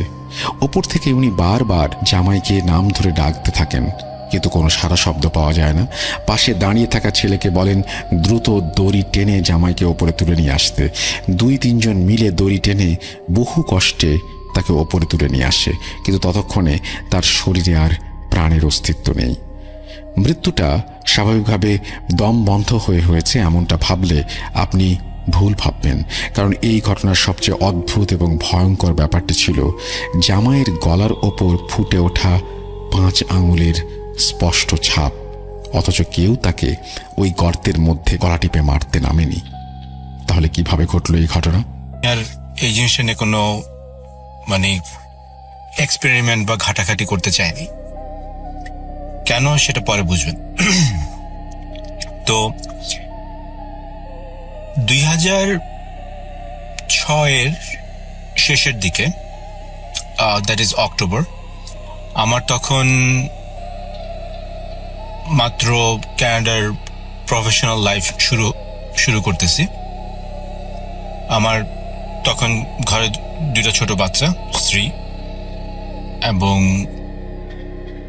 আমাকে তখন মাঝে মাঝে নাইট ডিউটি করতে হতো। আমার কাজের জায়গাটা ছিল টরন্টোর স্টিলস অ্যান্ড বেভিউ ইন্টারসেকশনের কাছে। স্টিলস অ্যাভিনিউ এটা টরন্টোর নর্থ সাইডে ইস্ট ওয়েস্টের দিকে যায়, এবং বেভিউ অ্যাভিনিউ যায় হচ্ছে নর্থ সাউথে। তো আমার কাজের জায়গা ছিল ওই স্টিলস অ্যান্ড বেভিউর ইন্টারসেকশন, মানে স্টিলস অ্যাভিনিউ এবং বেভিউ অ্যাভিনিউর যে মোড়টা তার নর্থ সাইডে, আর সাউথ সাইডে আছে একটা private university. Now the private university, ওইটার যে বাস স্টপটা, ঘটনাটা আসলে ওই বাস স্টপটাকে ঘিরে। তো আমার যেদিন নাইট ডিউটি, প্রথম নাইট ডিউটি অ্যাকচুয়ালি ওই সাইটে, অলমোস্ট 10:30 পৌনে 11টা বেজে গেছে। আমি ওই বেভিউ অ্যাভিনিউ থেকে সাউথ থেকে নর্থে ড্রাইভ করে যাচ্ছি। যখন যে পয়েন্টে আমি ইউনিভার্সিটির এরিয়াতে ঢুকলাম, সেখান থেকে আমার কাজের জায়গা আর 5 মিনিটের দূর। অক্টোবর মাস, এখানে অক্টোবর মাসের ওয়েদারটা একটু বলে রাখি আপনাদেরকে। অক্টোবর মাসে আমাদের এখানে ভালোই ঠান্ডা পড়ে যায়, যদিও শীত তখনও আসে না, কিন্তু ঠান্ডা খুব ভালোই পড়ে। এবং সেই সময় রাতের টেম্পারেচার নেহায়াত কম করে হলো -5, আর যদি একটু বাতাস টাতাস থাকে তাহলে আরেকটু বেশি ঠান্ডা লাগে। তো সেই দিন এরকম রাতে যেরকম অ্যাভারেজ টেম্পারেচার থাকে অক্টোবরে, সেরকমই চলতেছে, যেরকম মনে করেন -5। তো আমি ইউনিভার্সিটি এরিয়াতে ঢুকলাম, গাড়ি চালাই, গাড়ি অলমোস্ট 60 to 65 km/h যাচ্ছে। আমার সামনে ইউনিভার্সিটির বাস স্টপটা। তো এমন সময় আমি দেখি যে একটা মেয়ে বাস স্টপে বেঞ্চের উপর বসে আছে, এবং মেয়েটার পরনে একটা লং স্কার্ট, সুতির বা লিনেনের একটা লং স্কার্ট, এবং একটা সাদা শার্ট। মেয়েটা ডান দিক থেকে বাম দিকে মুখ ঘুরায় আমার দিকে তাকালো, যেন স্ট্রেট আমার দিকে তাকালো, যদিও আমার গাড়ি একদম ফুল স্পিডে চলতেছে, যেন আমার চোখের দিকে তাকালো, মুখে একটা মুচকি হাসি, এবং as if she was anticipating যে আমি আসবো বা কোন একটা গাড়ি আসবে। ওই পয়েন্টটা পার করতে আমার মোটের উপর মনে করেন 5 সেকেন্ড সময় লাগলো। এই 5 সেকেন্ডের মধ্যে এই পুরো দৃশ্যটা আমার কাছে খুবই অড লাগলো। নাম্বার 1, এরকম অলমোস্ট গহীন রাতে, লাইক ওই জায়গাটা এত নীরব, কারণ বুঝতে পারতেছেন এটা ইউনিভার্সিটি এরিয়া, এবং চারদিকে অন্যান্য বড় বড় রেসিডেন্সে ঘেরা, নীরব একটা জায়গায় একটা মেয়ে বাস স্টপে কেন বসে আছে, তাও যদি মানলাম। এরকম ঠান্ডায়, -5, -7 এর মতো ঠান্ডায় একটা মেয়ে সামার ড্রেসে কেন বসে আছে, এবং তার বসে থাকার যে ভঙ্গি, তার ঘুরে তাকানো, মুচকি হাসি, এগুলো কোনো কিছুর মধ্যেই এমন কোনো চিহ্ন নাই যে বাইরের ওয়েদার তাকে কোনো এফেক্ট করতেছে। এরা একদম স্বাভাবিকভাবে একটা গরমের দিনে কেউ বসে বসে হাওয়া খাইতেছে, এরকম ভাবে একটা ভাব। এই পুরো দৃশ্যটা আমার কাছে খুবই অড লাগলো আমার কাছে। যাই হোক, সেদিন তো আর কাজে চলে গেলাম। এর 4-5 মাস পরে 2007 এসে গেছে, শীত শেষ হবে। তো বা শীত শেষ হবে বা স্প্রিং যেটাকে আমরা বলি, সে স্প্রিং আসবে, এরকম একটা সময়। তখনও কিন্তু আমাদের ওয়েদার টেম্পারেচার এমন কিছু রাইজ করে না। রাতের টেম্পারেচার তখনও -10, -15 এরকম থাকে। তো ওই রাতে আমি আর আমার স্ত্রী লং ড্রাইভে বের হয়েছি। প্রথমে এদিক সেদিক কিছুক্ষণ উদ্দেশ্যহীনভাবে ঘোরাঘুরি করার পরে আমার ওই 4-5 মাসের আগের স্মৃতিটা তখনও মনের মধ্যে বেশ তাজা, যে সেদিন ওখানে কি দেখলাম আমি। তো আমি আমার স্ত্রীকে কোনো কিছু আগেও বলি নাই এই ঘটনাটার ব্যাপারে। আমি ডিসাইড করলাম যে let's go to that point. জায়গাটা আমার বাসা থেকে যে খুব একটা কাছে তাও না, যেতে যেতে 40-45 মিনিটের মতো লেগে যায়। তো যেরকম হবে সেরকম কাজ। লং ড্রাইভে যখন বেরোয়েছি গেলাম, এগেন ধরে রাখেন যে সেই রাতে temperature around -10 to -15 degree Celsius, এবং সময় হবে 11টার একটু বেশি। সেদিন তো 10:30 ছিল, কারণ তখন কাজে যাওয়ার ছিল। আর আজকের সময় একটু বেশি, একটু গভীর রাত, 11টা। আমার বাচ্চারা শাশুড়ির কাছে, তাই জন্য আমরা স্বামী স্ত্রী একটু অ্যালোন টাইম কাটানোর জন্য লং ড্রাইভে বের হয়েছি। তো ওই সময়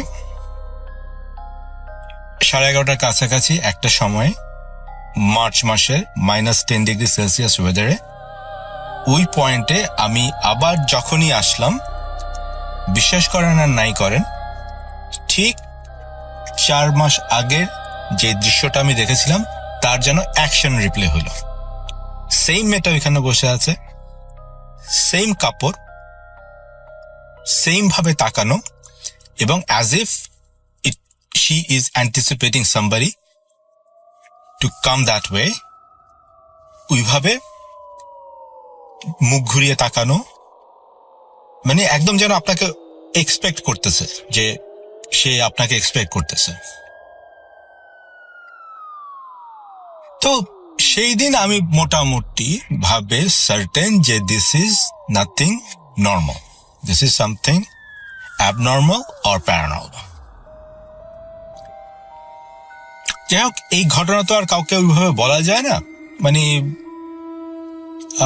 ও আচ্ছা, প্রশ্ন করতে পারেন আমার ওয়াইফ কিছু দেখেছিল কিনা। আমার ওয়াইফ কিছু দেখেনি, আমি দেখেছি। তো এরপরে আমার কাজের জায়গা বদলে গেল। অলমোস্ট 4 বছর পরে, 4 বছর পরে 2010-এর জুনের শেষ দিকে, দ্যাট ইজ সামার, আমার ওয়াইফ এন্ড বাচ্চারা তখন বাংলাদেশে। আমার ছুটি পাইনি বলে আমি তখন কানাডাতে। তো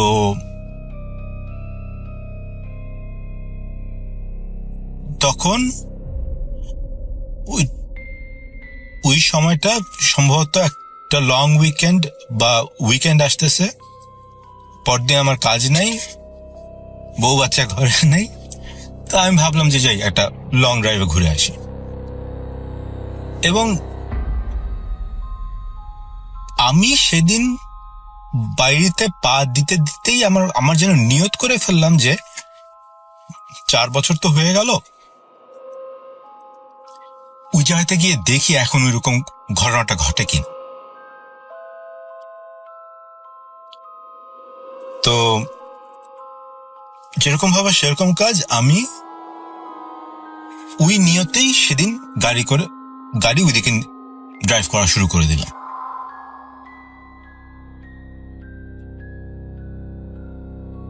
এবং ওইখানে পৌঁছাতে সেদিন দিনও এরকম 11টার কাছাকাছি হবে, বা 12টা ছুঁই এরকম একটা সময়।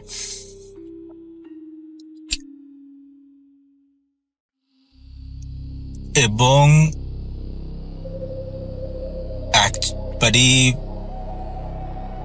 আমি এক্সপেক্টও হয়তো করতেছিলাম, হয়তো এক্সপেক্ট করতেছিলামও না, মনের মধ্যে একটা আশাও ছিল, আবার না হলেও ভালো হইতো। কিন্তু সেদিনও ওই একই ঘটনা আমাকে তৃতীয়বারের মতো দেখতে হইল। সেম পার্সন, আমি জানি না পার্সন বলবো কিনা, সেম এন্টিটি, সেম পোশাক এবং সেম জেস্চার। সেই রকম ভাবে ডান দিক থেকে বাম দিকে ঘুরে তাকানো, রিল্যাক্স ভাবে বেঞ্চের উপর বসে থাকা, সেই একই বেঞ্চ, সেই একই পয়েন্টে বসে থাকা। দেখা ভালো, আমার নানা ছিল পেশায় একজন জেলে। নানা প্রতি রাতে ডিঙি নৌকা নিয়ে মাছ ধরতে যেত। ওই রাতে নানার শরীর খারাপ লাগছিল, যে কারণে বাসায় বিশ্রাম নিচ্ছিলেন তিনি। আমি আর আমার মামাতো ভাই বাঁধন নানার সেই ছোট্ট ডিঙি নৌকার মধ্যে গিয়ে বসি। প্রথম জালটা ফেলার পর খুব ভালোই মাছ উঠছিল। মোটামুটি ভরে যাওয়ার পর পাতিলটা একটু দূরে রেখে নতুন পাতিল নিয়ে মাছ ধরার জন্য। এত মাছ পাওয়ার কারণে খুব ভালো লাগছিল। কিছুক্ষণ পর একটা কটর মটর শব্দ পাই পাতিলের ওখান থেকে। পূর্ণিমার রাত, আবছা আবছা আলোয় চারদিকটা বোঝা যাচ্ছে। কোথাও কোনো টু শব্দ নেই, শুধু পানির হালকা শব্দ, বৈঠা দিয়ে নৌকা বাইলে যেমন শব্দ হয়। পাতিলের ওইখানটাতে তাকিয়ে দেখি বানরের মতো দেখতে কিছু একটা কুৎসিত কালো মুখ। মুখটা অনেকটা কুকুরের মতো লম্বা। কাঁচা মাছগুলো চিবিয়ে চিবিয়ে খাচ্ছে। আমি তাকাতেই সেটা নদীতে লাফ দেয়। আমি ভয়ে জোরে চিৎকার দেই। চিৎকার শুনে বাঁধন ভাই বলল, কিরে কি হয়েছে? আমি বললাম, এখানে পাতিলের সামনে ওইটা কি ছিল? ভাই বলল, কই, আমি তো পাতিলের দিকেই তাকিয়েছিলাম, কিছু তো দেখিনি। তুই হয়তো বা ভুল দেখেছিস, এটা তোর মনের ভুল, ওখানে কিছুই ছিল না। বাঁধন ভাইয়ের এমন কথা শুনে আমি কিছুটা চুপ হয়ে যাই। ভাবতে লাগলাম, এটা কি করে হতে পারে? এত বড় ভুল কি করে আমার সাথে হতে পারে? যাই হোক, নিজেকে ভুল বলে সান্ত্বনা দেওয়া ছাড়া কোনো উপায়ও ছিল না তখন থেকে একটা ভয় কাজ করে আমার ভেতর। ভাইকে বলি, আজকে চলো, আর মাছ ধরতে হবে না, বাসায় যাই, কাল আবার আসবো। ভাই আরো মাছ ধরবে বলে আমাকে বলে। কিছুক্ষণ ভালোই মাছ ধরছিলাম। হঠাৎ করে নদীর কিনারা থেকে একটি বাচ্চার কান্নার আওয়াজ ভেসে আছে। কান্নাটি এতটাই করুণ ছিল যেটা শুনলে যে কারোর বুক কষ্টে ফেটে যাবে। পাশে তাকিয়ে দেখি শ্মশানের কাছে চলে এসেছি। চাঁদের আবছা আলোয় শ্মশানটি বোঝা যাচ্ছে। শ্মশানটি ছিল বাসা থেকে প্রায় দেড় ঘন্টার পথ দূরে। এমন সময় কি করব ভেবে উঠতে পারছিলাম না। দুজনে চোখ বন্ধ করে জোরে জোরে নৌকা বাইতে আরম্ভ করলাম। চোখ খুলে দেখি নৌকার এক বিন্দু পরিমাণও সামনে এগোয়নি। কি করব কেউই ভেবেই পাচ্ছিলাম না। পরক্ষণেই টের পেলাম আমাদের নৌকায় পানি উঠছে। আমাদের সাথে যে স্বাভাবিক কিছু হচ্ছে না খুব ভালো মতোই বুঝতে পারি। আমি আর আমার ভাই নৌকা থেকে লাফতেই এবং শ্মশানটি কাছে থাকায় শ্মশানে গিয়ে উঠি। শ্মশানটিতে উঠে যা দেখি, দেখার জন্য মোটেও প্রস্তুত ছিলাম না দুজনে। দেখি এক ভয়ানক তান্ত্রিক এক ছোট মেয়েকে সামনে বসিয়ে কি যেন মন্ত্র পড়ছে। রাসেল ভাই তান্ত্রিকটির পরনে ছিল লাল জুব্বা জাতীয়, মাথায় বড় বড় জটা চুল এবং বড় বড় দাড়ি, গলায় ছিল তসবি জাতীয় অনেকগুলো মালা। রাত তখন 2:30 আনুমানিক। আমাদের আর বুঝতে বাকি রইল না তান্ত্রিকটি যে এখানে কালো জাদু করছে মেয়েটির ওপর। মেয়েটি ছিল অনেক সুন্দরী, মায়াবী চেহারা। পূর্ণিমার আলোতে তার মুখটা স্পষ্ট বোঝা যাচ্ছিল। বাঁধন ভাইয়ের মেয়েটিকে দেখে খুব মায়া হয়। সে বলে, আমি থাকতে কখনোই এই যজ্ঞ সম্পন্ন হতে দেব না। ভাইকে আমি অনেক বোঝাই যে এখানে থাকলে আমাদের অনেক বড় একটা ক্ষতি হয়ে যেতে পারে। কে শোনে কার কথা? আমার কথা না শুনে বাঁধন ভাই তান্ত্রিকটির সামনে গিয়ে বলে, এখানে কি হচ্ছে এখানে? সাথে সাথে বাচ্চাটির কান্না বন্ধ হয়ে যায়। তান্ত্রিকটি খুব রাগান্বিত অবস্থায় বাঁধন ভাইয়ের দিকে তাকায় আর অনেক জোরে জোরে হাসতে থাকে আর বলে, এই তো পেয়ে গেছি। তান্ত্রিকের কথা আমরা কিছুই বুঝতে পারছিলাম না। বাঁধন ভাই বলে, এই ফুটফুটে মেয়েকে নিয়ে আপনি কি করছেন? তান্ত্রিকটি বাঁধন ভাইয়ের গালে জোরে একটা থাপ্পড় বসায় এবং বলে, তোকে আমি ছাড়বো না। তার কথায় পাত্তা না দিয়ে বাঁধন ভাই ওই মেয়েটিকে কোলে নিয়ে শ্মশান থেকে বের হয়ে যায় আর পেছনে তান্ত্রিকটি খুব ভয়ানকভাবে হাসতে থাকে। মেয়েকে আমি দেখে আমারও মায়া হয়। যাই হোক, এখন আমাদের একটি কাজ, কাল সকাল হতে না হতেই মেয়েটিকে তার পরিবারের কাছে পৌঁছে দেওয়া। কিছুক্ষণ হাঁটার পর যা দেখি তা দেখার জন্য মোটেও প্রস্তুত ছিলাম না। দেখি বাচ্চাটির হাত লম্বা হয়ে মাটিতে ঝুলছে, চোখে আগুনের মতো কি যেন জ্বলছে দাউ দাউ করে। পুরো মুখটা পরিবর্তন হয়ে গিয়েছে, খিলখিল করে আমাদের দিকে তাকিয়ে ভয়ানকভাবে হাসছে এবং মুখ দিয়ে লালা জাতীয় কিছু বের হচ্ছে। লালা বের হয়ে বাঁধন ভাইয়ের ঘাড়ে এসে পড়ছে। এটি দেখে মেয়েটিকে কোল থেকে ফেলে দিয়ে দুজনে এক দৌড়ে বাসায় এসে পড়ি। কি ভাবছেন? ঘটনা শেষ, ঘটনার মাঝখানে আছি আমরা। দুজন চিন্তা করলাম আমাদের সাথে যে এত বড় একটা ঘটনা ঘটলো, এটা বাসার কাউকে জানানো যাবে না, কারণ তারা অনেক ভয় পাবে এবং বকাঝকা করবে। বাসায় গিয়ে ঘরের দরজা ঠক ঠক করলে মা দরজা খুললে এবং বলে, কিরে তোদের এই অবস্থা কেন, হাঁপাচ্ছিস, ঘেমে গিয়েছিস, আর তোরা মাছ ধরতে গেলি তো মাছ কই, কি হয়েছে তোদের? ঘটনা চাপা দেওয়ার জন্য বাঁধন ভাই বলল, কিছুই হয়নি, মাছ তো ধরছিলাম, মাছের পাতিল আমাদের অসাবধানতার কারণে পানিতে পড়ে গিয়েছে, তাই চলে এসেছি। আমরা দুজন হাত মুখ ধুয়ে শুয়ে পড়ি। ওই দিন আর কিছু হয় না। তারপরের দিন সকাল থেকে শুরু হয় বাঁধন ভাইয়ের ব্যবহারের পরিবর্তন। সব সময় চুপ থাকে, একা একা, কারোর সাথে কোনো কথা বলে না, খাবার খেতে চায় না, সবার সাথে খারাপ ব্যবহার করে। আমি এর কারণ জানতে চাইলে বাঁধন ভাই আমাকে জোরে একটা থাপ্পড় মারে। আমি কয়েক মিনিটের জন্য চুপ হয়ে যাই এবং ভাবতে থাকি, এটা কি হচ্ছে? বাঁধন ভাই তো আগে কখনো আমার সাথে এমন করেনি। আমি তার এমন আচরণ স্বাভাবিক নেই। ভাবি হয়তো কালকের রাতের ঘটনায় বাঁধন ভাইকে একটু বেশি ভয় পেয়েছে। এভাবে সারাদিন কাটে। ওই দিন রাত 1টার সময় আমার ঘুম ভাঙতেই পাশে তাকিয়ে দেখি বাঁধন ভাই বিছানায় নেই, দরজা খোলা। আমি ভাবলাম হয়তো টয়লেটে গিয়েছে। এই ভেবে আমি আবার ঘুমিয়ে পড়ি। সকালে ঘুম থেকে উঠতেই দেখি বাঁধন ভাই আমার পাশে শুয়ে আছে। দ্বিতীয় দিন রাতে আবার একই কাহিনী। রাত আনুমানিক 1টার সময় ভয়ানক এক স্বপ্ন দেখে আমার ঘুম ভেঙে যায়। স্বপ্নে ওই তান্ত্রিকটি আমাকে বলছে, তোর ভাইকে যদি বাঁচাতে চাস তাহলে ওই শ্মশানটিতে চলে আয়, তোর ভাই তোর জন্য অপেক্ষা করছে। এটি দেখে আমার ঘুম ভেঙে যায় এবং পাশে তাকিয়ে দেখি বাঁধন ভাই বিছানায় নেই। পুরো বাড়ি আমি তন্ন তন্ন করে খুঁজতে আরম্ভ করলাম, কিন্তু বাঁধন ভাই কোথাও নেই, কোথাও তাকে পাওয়া যাচ্ছে না। একবার চিন্তা করি ওই শ্মশানটিতে যাব, এবং খুব ভয় করে, যে কারণে শ্মশানটিতে যাওয়ার সাহস করিনি। একবার চিন্তা করলাম নানা ভাইকে ডাক দিয়ে দুজনে মিলে শ্মশানটিতে যাব। আবার চিন্তা করলাম নানা ঘুমাচ্ছে, শরীর খারাপ, এই ভেবে আর ডাক দিলাম না। ফজর আজানের সাথে সাথে দেখি বাঁধন ভাই ঘরে ঢুকছে। আমি ভাইকে জিজ্ঞাসা করলাম, কই গেছিলে? কোনো উত্তর দিল না, বরং বলল, ভালো চাস তো চুপচাপ ঘুমিয়ে পড়। আমি আর ভাইকে কিছু জিজ্ঞাসা করলাম না। ভেতরে ভয় ভয় কাজ করছিল। বাঁধন ভাইয়ের এমন অবস্থা দেখে বাসার সবাই ওর ওপর রেগেছিল। ঘটনার তৃতীয় দিন বাঁধন ভাই প্রতি রাতে কোথায় যায় এটি দেখার জন্য আজকে ঘুমাবো না বলে ঠিক করি। রাত 1টা বাজতে না বাজতেই দেখি বাঁধন ভাই বিছানা ছেড়ে উঠে দরজা খুলে বাইরে চলে গেল। আজকে আমি নিজের চোখে দেখব বাঁধন ভাই কোথায় যায়, এজন্য আমি তার পিছু করলাম। একটু পর টের পেলাম বাঁধন ভাই যে রাস্তাটিতে যাচ্ছে ওই রাস্তাটি শ্মশানের রাস্তা।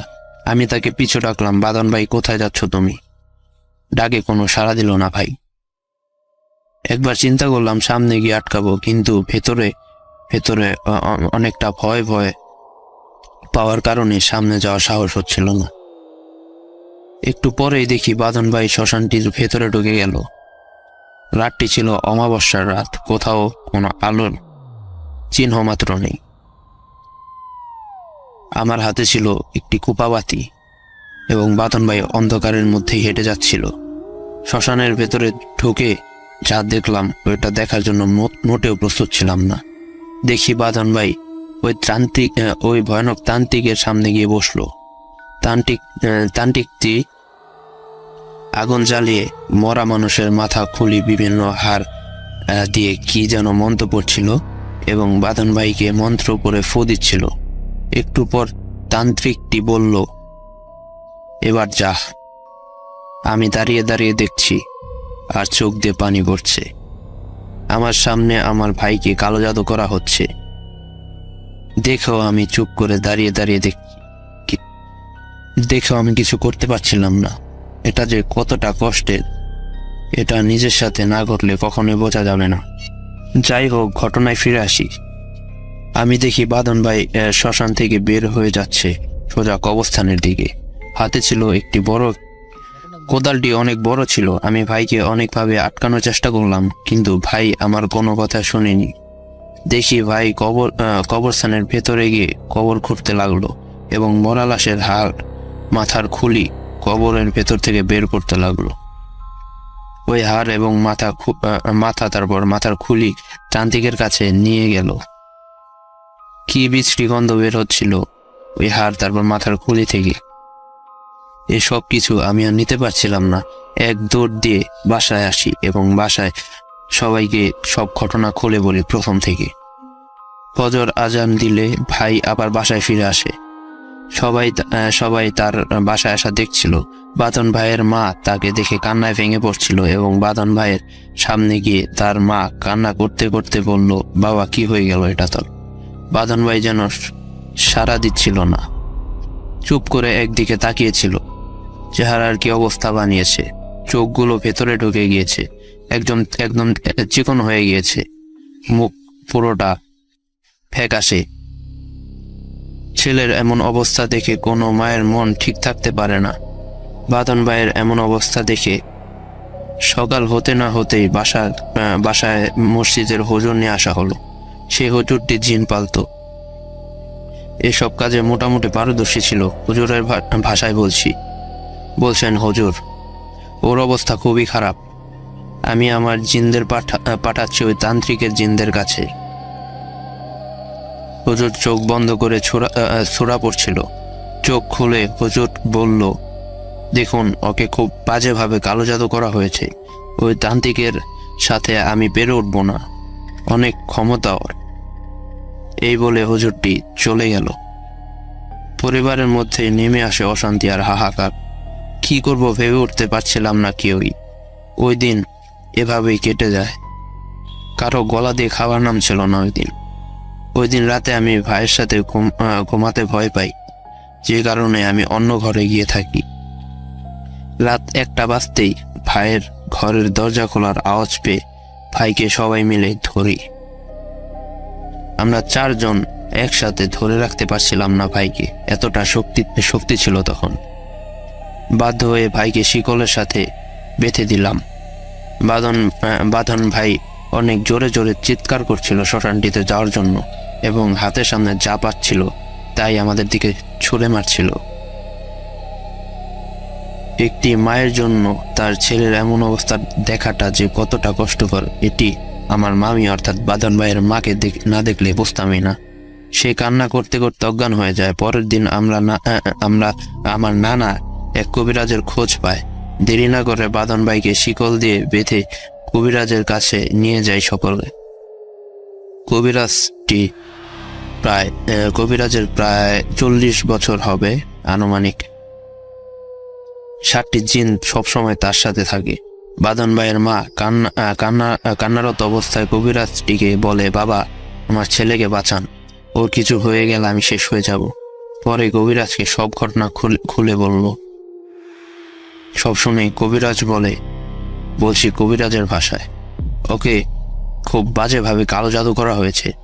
এ জাদু কাটানো অনেক কঠিন, তবে আমি আমার নিজের পুরো শক্তি ব্যয় করে ওই তান্ত্রিকের বিরুদ্ধে লড়ব। তোদের সব থেকে বড় ভুল ছিল ওই শ্মশানটিতে যাওয়া এবং শ্মশানে গিয়ে ওই বাচ্চা মেয়েকে কোলে নেওয়া। আসলে ওই তান্ত্রিকটি জানতো যে বাঁধনের ছোট বাচ্চাদের প্রতি অদ্ভুত এক মায়া কাজ করে। তান্ত্রিকটি মৃত মানুষের হাড্ডি এবং মাথার খিলু লাগত তার কালো জাদু করার জন্য। যেহেতু কবরস্থান পবিত্র জায়গা, তাই তান্ত্রিকটি ওইখানে প্রবেশ করতে পারত না এবং তান্ত্রিকের যে জিনগুলো আছে সেটিও প্রবেশ করতে পারত না। এই কারণে বাঁধন ভাইকে সে বসে আনে এবং মরা মানুষের হাড্ডি ও মাথার খুলিয়ে আনতে বাঁধন ভাইকে কবরস্থানে পাঠায়। তার কাজ শেষ হলে বাঁধন ভাইকে মেরে ফেলতো। আমার কাছে যেহেতু নিয়ে এসেছিস, একটা কিছু ব্যবস্থা আমি করব। আমি একটি যজ্ঞ করব। এখানে আমার কিছু উপকরণ লাগবে, যেমন আস্ত একটি কালো পাঠা, 7 ঘাটের পানি, ওই শ্মশানের মানুষ পোড়া কিছু ছাই, সম্পূর্ণ কালো একটি মোরগের রক্ত, এগুলো হলেই চলবে। বাঁধন ভাইয়ের মা বলল, এগুলো করলে আমার ছেলে সুস্থ হয়ে যাবে তো? কবিরাজ বলল, সুস্থ হবে কি না এটা বলতে পারবো না, তবে আশা করা যায় ভালো একটা কিছু হবে। পরের দিন এসব উপকরণ নিয়ে এবং বাঁধন ভাইকে বেঁধে কবিরাজের সামনে বসানো হলো। সে যজ্ঞ আরম্ভ করলো। একটু পর আমরা খেয়াল করে দেখলাম পুরো ঘরটা ভয়ানকভাবে কাঁপছে। কবিরাজ বলল, তোরা কেউ ভয় পাস না, আমি এখন বাঁধনের ভেতর আমার পোষা জিন প্রবেশ করাবো। একটু পর বাঁধন ভাইয়ের শরীর থরথর করে কাঁপতে লাগলো এবং মোটা কণ্ঠে বলল, হুজুর, আমি এসে গেছি। কবিরাজ জিনকে বলল, ওই তান্ত্রিকের জিনের সাথে কথা বল এবং কিভাবে এ বিপদ থেকে রক্ষা পাবো এটা আমাকে জানা। একটু পর আবার মোটা কণ্ঠে বলে উঠল, হুজুর, আমি এসে গেছি।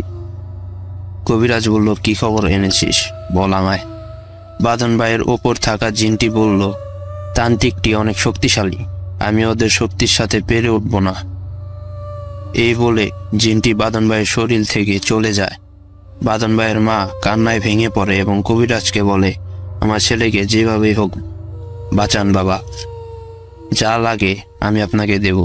কবিরাজ সিদ্ধান্ত নেয় তান্ত্রিকের একটি জিন সে তার বশে আনবে এবং এর জন্য প্রয়োজন হবে তার মায়ের তাজা রক্ত। বাঁধন ভাইয়ের মা তার হাত কেটে রক্ত বের করে কবিরাজকে দেয় এবং কবিরাজ সেই রক্ত দিয়ে বাঁধন ভাইয়ের কপালে কিছু একটা লেখে। কিছুক্ষণ পর কবিরাজ মন্ত্র পড়তে লাগলো এবং আগুনে ফু দিতেই আগুন অনেক উপরে উঠে যাচ্ছিল। একটু পরে বাঁধন ভাইয়ের উপর তান্ত্রিকের জিন চলে আসলো। কবিরাজ তান্ত্রিক জিনকে বলল, এখন বল কিভাবে এই কালো জাদু কাটবে। জিনটি কবিরাজকে বলে, তোকে তান্ত্রিকের সবগুলো জিনকে বসে আনতে হবে এবং সবগুলো বসে আনার পর ওই তান্ত্রিককে হত্যা করতে হবে ওই জিনগুলো দ্বারাই। কবিরাজ আবার নিজের সব শক্তি ব্যয় করে যজ্ঞের মাধ্যমে তান্ত্রিকের 10টা জিন ছিল, তার মধ্যে 9টাকেই তার বসে আনতে পেরেছিল, শুধু একটি বাদে। একটিকে সে বসে আনতে ব্যর্থ হয়। একটি জিন আর ওইভাবে কিছু করতে পারবে না ভেবে কবিরাজ সবগুলো জিনকে পাঠিয়ে দেয় তান্ত্রিককে মারার জন্য এবং জিনগুলো তান্ত্রিককে মারতে সফল হয়। সাথে সাথে বাঁধন ভাই অজ্ঞান হয়ে যায় এবং তান্ত্রিকের ওই একটি জিন তান্ত্রিককে মরার আগে কিছু একটা প্রতিজ্ঞা করে। কি প্রতিজ্ঞা করেছিল সেটি জিনটি বলতে পারেনি।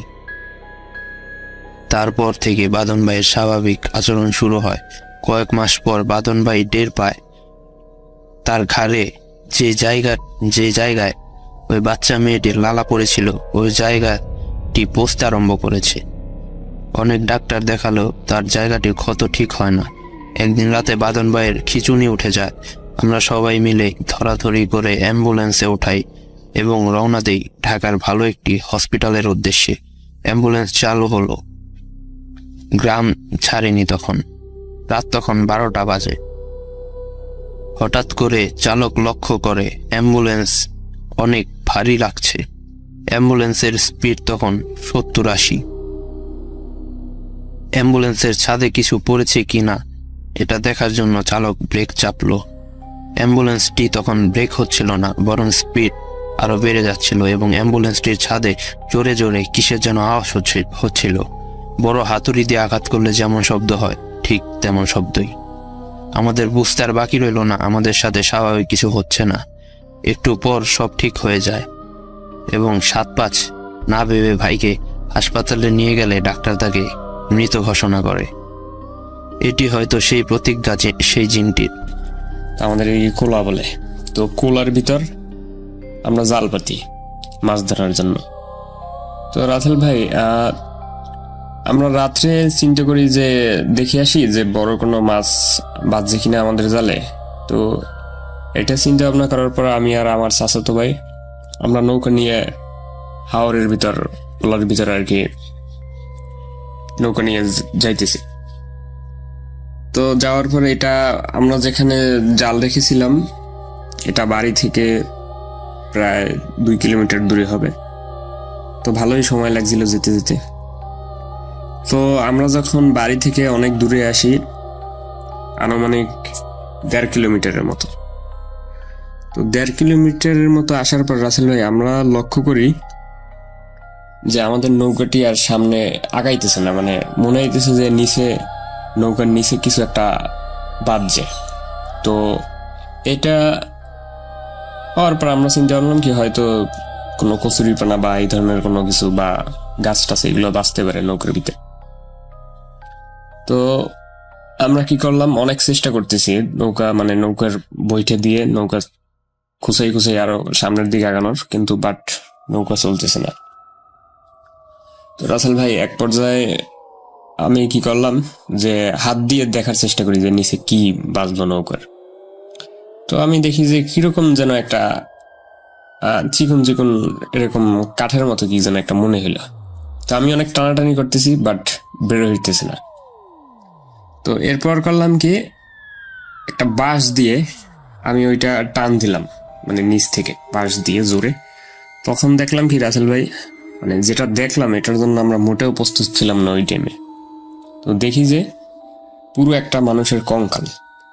তো কঙ্কাল মানে ওটা পুরো বাঁশে, যখন বাঁশ জাগাইছি তখন দেখি যে পুরো একটা মানুষের কঙ্কাল। তো এটা দেখার পর রাসেল ভাই আমরা প্রচুর ভয় পাই যে এটা কিভাবে মানে নৌকার নিচে আসলো বা এই কোলার ভিতরে। আমরা রীতিমতো একটা ভয় পাই, দুইজনেই ঘাবড়ে যাই যে কি হলো এটা। তো আমরা ওই কঙ্কালটা ওই পাশে ছুঁড়ে ফালাই দেওয়ার পর আমরা নৌকা মানে ভয় পাওয়ার কারণে আমরা আর জাল চেক করি নি, যেহেতু জাল আমাদের আর একটু সামনে ছিল।